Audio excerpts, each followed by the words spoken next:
kusema ukimuuliza unafanya nini anasema ati anatafuta bei ya chakula kwenda chini. Hiyo mimi nafikiri ni upungufu wa akili.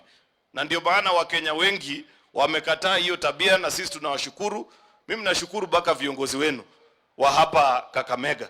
Ukiangalia viongozi wenu wote, ngawaje wengine walikuwa wamechaguliwa upande ya Azimio, wamekataa hiyo mambo ya maandamano. In fact mimi sijaona mjumbe yoyote wa Kakamega ambaye yako kwa hiyo maneno ya maandamano. Fikiri saa nyingine tu naonanga mmoja ule kijana naitwa nani? Selasia. Lakini rafiki yangu nilimuuliza akaniambia hapana, mimi siko kwa maandamano. Kuna vitu Wajakoya anatembeanga nayo saa nyingine, anamuonjesha tu kidogo, yeye ikiisha anarudi.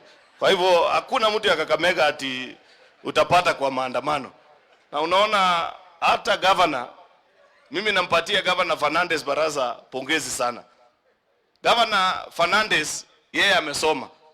Ameona ile masaibu imepata Oparanya ambaye alikuwa governor wenu hapa. Oparanya alifungulia mlango huyo mzee. Huyo mzee amemdanganya, mwisho amemweka kwa mtaro. Na ndio unaona Oparanya hata uchaguzi imeisha, yeye bado hawachane na ule mzee. Na nikimuuliza vizuri atawaambia ukweli. Ni ile vitu yake yenye huyo mzee alichukua akimwambia ati atakuwa minister.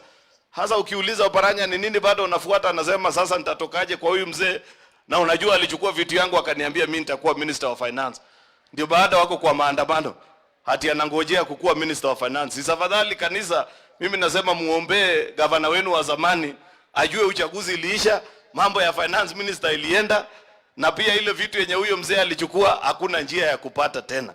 Ndio maana Fernandez amejifundisha mapema akasema mimi hiyo njia ya maandamano hawezi kukubali. In fact, viongozi wengi ukiwaangalia hata wale wa ODM, si wiki iliyopita mliona governor Anyang' asubuhi anaandika barua anasema hakuna maandamano. Saa 8 anapigiwa simu anaambiwa nani amekupatia ruhusa ya kucancel hiyo maneno ya maandamano. Yaani wamekuwa kama ile kwa Biblia inasemekana the spirit is willing but the body is weak.